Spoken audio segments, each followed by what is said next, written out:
Olá, seja muito bem-vindo. Você está no melhor canal de nutrição e saúde gastrointestinal do Brasil.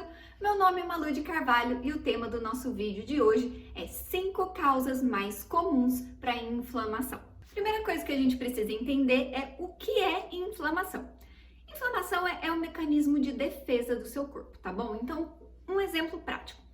Você cortou a mão. Você cortou a mão, inflamou, ficou vermelho, ficou dolorido, ficou inchado. Isso é uma inflamação, é o seu corpo tentando te defender, né? Então, houve uma ruptura de alguma barreira e por ali podem entrar patógenos, pode entrar um vírus, uma bactéria, um fungo, pode entrar alguma coisa por ali, né? Então, o seu corpo ele vai e concentra todos os esforços dele, do seu sistema imunológico, para combater aquela agressão que está acontecendo ali. Isso é uma inflamação aguda, tá? Ela tem começo, meio e fim. Então, ela começa com a agressão, então o seu corpo fica ali batalhando, esse é o meio, e o final é a hora que curou o machucado, fechou a barreira, tá tudo certo, vamos embora para casa, né? Mais ou menos assim.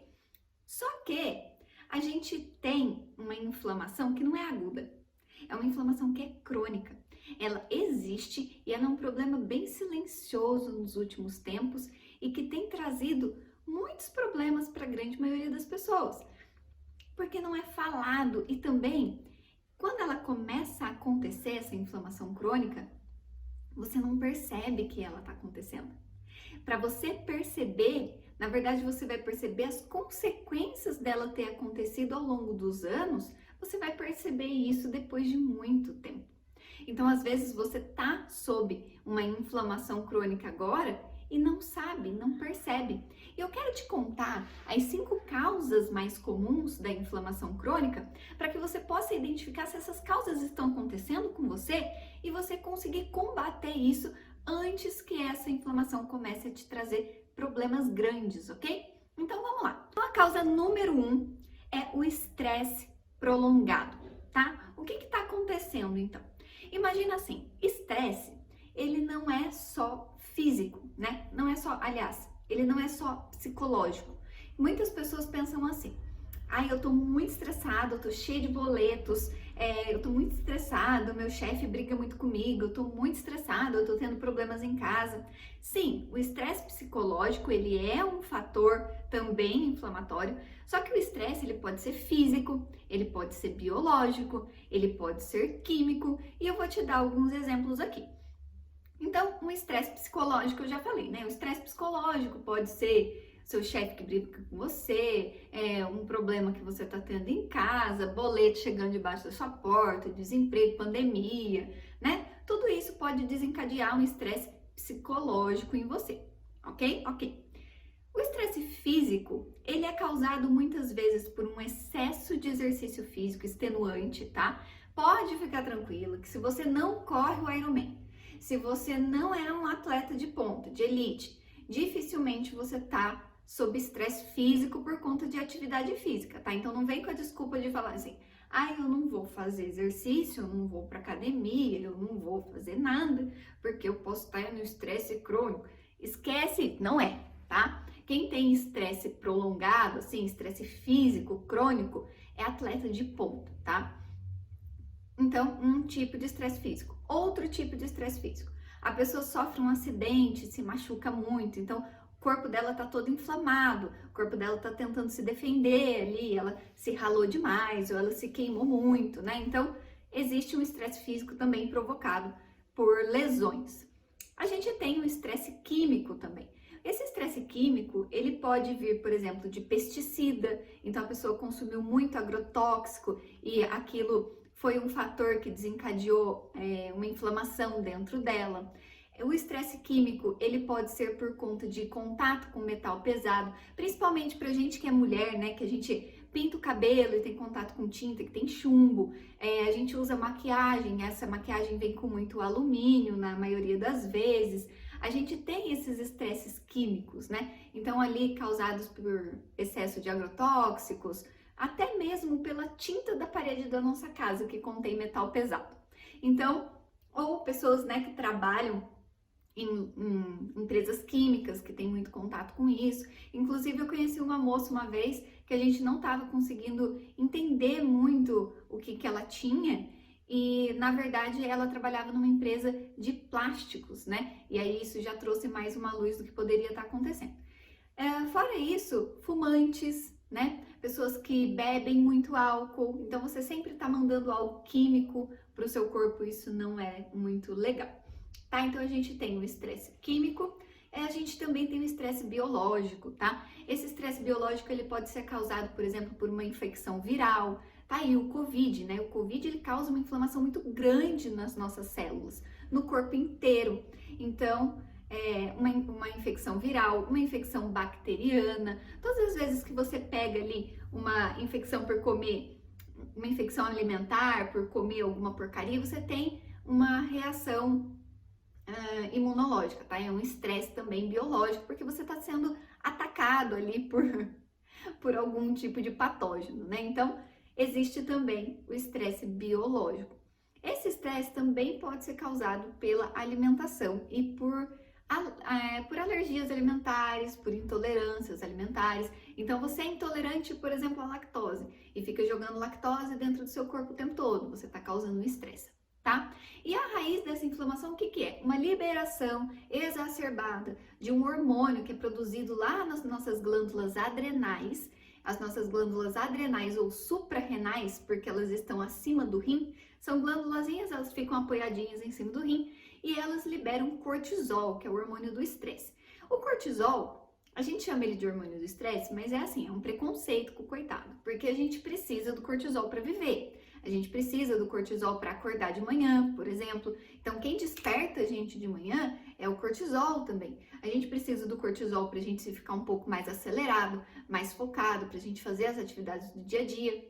Só que o cortisol, quando ele é liberado em excesso por tempo prolongado, ou seja, quando você está sob estresse por tempo prolongado e excesso de estresse, esse cortisol ele é responsável pela liberação de algumas proteínas inflamatórias, que a gente chama de citocina inflamatória. E essas proteínas inflamatórias, elas caem na corrente sanguínea inflamando o corpo todo. Então, não é legal a gente manter o estresse por tempo prolongado, seja ele psicológico, físico, químico ou biológico. Então, a causa número 2 que eu coloquei aqui, que eu separei para esse vídeo, é a disbiose. Malu, o que quer dizer disbiose? Disbiose é a disfunção da biose, da vida. E aí, quando a gente fala de disbiose intestinal, é a disfunção na vida intestinal. Dentro do nosso intestino, a gente tem os micro-organismos, a gente tem a microbiota. Ali a gente tem bactérias, vírus, fungos, todo mundo vivendo ali. E eles precisam habitar ali em equilíbrio para que você esteja viva e saudável, tá? Então é natural que a gente tenha esses micro-organismos no intestino. E eles são muitos, principalmente as bactérias. A gente tem muita bactéria no intestino. E essas bactérias são de tipos completamente diferentes. Então a gente tem bactérias probióticas, que são a favor da vida, pró-vida, probióticas, né, que elas são bactérias boas. A gente tem as bactérias patogênicas, que são aquelas que trazem doença, e todas elas estão vivendo ali, mas a gente sempre quer ter uma quantidade maior de bactérias probióticas e uma quantidade menor de bactérias patogênicas, né? E aí, o que pode acontecer? Pode acontecer na disbiose uma disfunção, um desequilíbrio entre as bactérias boas e ruins. Então, na quantidade dessas bactérias também, então na qualidade entre as bactérias boas e ruins e também na quantidade. Então, a gente tem o equilíbrio, né, daquelas espécies diferentes que eu falei, que precisam estar em quantidades, cada uma na sua ali, para ficar em equilíbrio, e a gente pode ter essa disfunção também nessa quantidade dessas bactérias. Então, a gente tem a prevalência de umas em detrimento da outra, e isso causa um desequilíbrio. Então, a disbiose, ela é muito... a causa principal da disbiose sempre vai ser alimentar também e por conta de estilo de vida e também de medicações, por exemplo. Então, antibióticos que destroem a microbiota intestinal, porque assim como ele mata a bactéria ruim, o antibiótico também mata a bactéria boa. Então, você acaba tendo um desequilíbrio de quantidade de bactérias. Você pode consumir anti-inflamatórios em excesso, que também causam esse tipo de desequilíbrio. Os anticoncepcionais, não sei se isso é uma novidade para você, mas os anticoncepcionais, eles têm um papel bem importante no desequilíbrio da microbiota intestinal, assim como o próprio estresse prolongado, que eu falei no número 1, falta de nutrientes, até mesmo de vitamina D e ômega 3, que são responsáveis por também fazer esse equilíbrio da microbiota intestinal. Então, a disbiose, ela é um fator desencadeante para inflamação crônica, e você vai ver mais na frente aqui no próximo item, por conta do leaky gut, tá? Então, vamos para o terceiro item. Então, meu terceiro ponto aqui é o leaky gut, tá? O que é o leaky gut? O leaky gut, ele é o vazamento do intestino. Malu, como assim? Dentro do intestino, a gente tem o epitélio intestinal. Então, a gente tem as células do intestino que ficam uma grudadinha na outra, assim. E para elas ficarem grudadinhas umas nas outras, elas precisam das tight junctions, que são chamadas de junções fortes. Essas tight junctions, elas são responsáveis por manter os enterócitos unidos, né? Para que o seu intestino cumpra a função dele de ser uma barreira também. Então, o seu intestino, ele é responsável por absorver aquilo que é bom e embarrear aquilo que é ruim e lançar nas fezes. Então, toxina, resto de bactéria, resto de micro-organismos, resto de alimentos, tudo que não presta, ele vai mandar embora. Só que quando você está sob disbiose há um tempo mais prolongado, com uma alimentação ruim, sob estresse prolongado, tudo isso que eu vim falando aqui desde o começo do vídeo, a probabilidade dessas tight junctions se romperem é muito grande.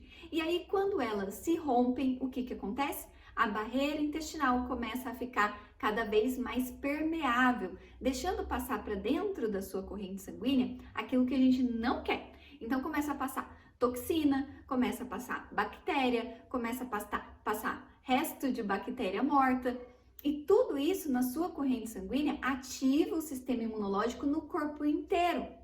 E esse leaky gut, desenvolvendo essa inflamação no corpo todo, é responsável por tornar a inflamação crônica. E como eu falei lá na introdução do vídeo, é muito silencioso esse processo. A gente não repara até a hora que começa a ter as consequências. E que consequências são essas, né, desse excesso de inflamação?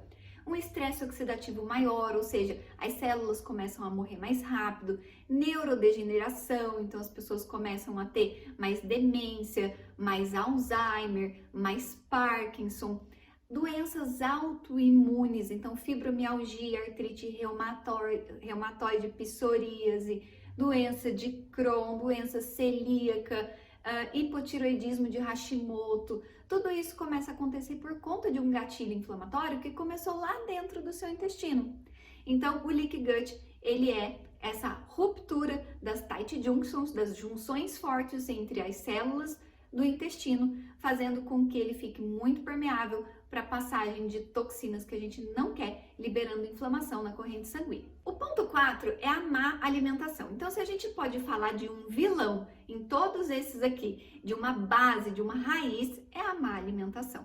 Hoje em dia a gente tem a nossa alimentação moderna, ocidental, que é composta de ultraprocessados, de produtos muito industrializados, cheios de compostos químicos, cheios de conservantes, aromatizantes, corantes, edulcorantes, né?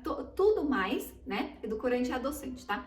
Então a gente tem uma alimentação muito industrializada, muito rica em açúcar, muito rica em pesticida, e tudo isso faz com que a gente desenvolva tanto a disbiose quanto o leaky gut. Então, se a gente tem uma alimentação ruim, além de você estar prejudicando, você não consegue dar um aporte suficiente de nutrientes para que esse intestino ele possa se recuperar. Então, além de você não ajudar, você está atrapalhando conforme você tem uma alimentação ruim. E eu posso estender essa alimentação ruim para também maus hábitos de vida também, sabe? Falta de atividade física. Atividade física é um grande fator anti-inflamatório para o nosso corpo. A gente tem uma produção de um hormônio chamado irisina, que é super anti-inflamatório. A gente precisa da atividade física. Mas como eu falei, se a gente for falar de uma raiz para desbiose e leaky gut, é a má alimentação com certeza. Então, qual seria o início, o começo de tudo? Uma alimentação mais limpa, baseada em comida de verdade. Comer aquilo que você encontra na feira, aquilo que você encontra no açougue e deixar de lado todos aqueles pacotinhos com aqueles nomes estranhos que você não faz a menor ideia do que significa. Você deixa esse de lado. Biscoitinho, bolachinha, miojo, salsicha, embutido, essas coisas aradas, você deixa de lado e aprende a comer comida de verdade. Arroz é arroz, feijão é feijão, batata é batata, legume é legume, verdura é verdura, carne é carne, leite é leite, é isso, ovo é ovo, entendeu? Não precisa ficar se preocupando nesse momento se tal alimento faz bem para você ou não. É comida de verdade? Então investe nesse, tá? Não fica colocando dentro do seu carrinho batatinha, que não pode falar marca, né? Mas batatinha Ruffles, você não fica colocando dentro do seu carrinho salgadinho, você não fica comendo essas coisas que vêm todas nesses pacotinhos, tá? Então, essa aqui eu acho que é a dica principal de hoje, é uma alimentação mais saudável, tá? Para te prevenir contra a inflamação crônica de baixo grau e todas aquelas consequências que eu falei aqui. E por último, e não menos importante, o sono. O sono, ele é a atividade mais antioxidante e anti-inflamatória que você pode fazer sem precisar demandar muito esforço, tá? Então, o sono, durante o sono, você tem as 4 fases do sono, 2 são fases introdutórias, né, indutórias do sono. Você tem uma fase de sono profundo e uma fase de sono REM. A fase de sono profundo é onde você tem a liberação de GH, que é o hormônio do crescimento. E esse hormônio do crescimento, você fala assim, Manu, mas eu já sou adulta, eu não vou crescer muito mais do que isso. Não é isso, tá? O GH, ele é responsável por fazer a reparação dos nossos tecidos. Então, ao longo do dia, o que a gente tem? A gente come, a gente se exercita, a gente faz várias atividades que acabam oxidando demais as nossas células e a gente precisa ter um reparo. E esse reparo acontece sob a produção do GH, que é produzido na hora que você está dormindo, em sono profundo. Então, não adianta só dormir pra caramba, também precisa dormir bem. Passar por todas as fases do sono. 2 fases indutórias do sono, uma fase de sono profundo e uma fase de sono REM, que é aquela fase onde a gente tem o reparo dos neurônios, onde as nossas memórias se consolidam, onde os aprendizados se consolidam e a gente tem o reparo dos neurônios. Então a gente precisa muito dormir, além da liberação de melatonina, que é um dos maiores antioxidantes do nosso corpo, muito próximo ali da glutationa também. Então a gente precisa desses antioxidantes naturais produzidos pelo nosso organismo para manter as nossas células sempre mais jovens, sempre saudáveis, né? Para que as nossas células não se degradem tão cedo e os nossos órgãos também não se degradem tão cedo, né? Que o nosso cérebro não se degrade tão cedo. Pessoas que dormem mal, elas têm um índice de massa corporal maior, elas ficam mais obesas, porque você tem uma disfunção ali da liberação de grelina e leptina, que são os hormônios de fome e saciedade. Pessoas que dormem pouco, elas também têm índices maiores de depressão, de doenças neurodegenerativas e de demência, porque você não tem o reparo dos neurônios que são necessários e que são feitos durante o sono REM.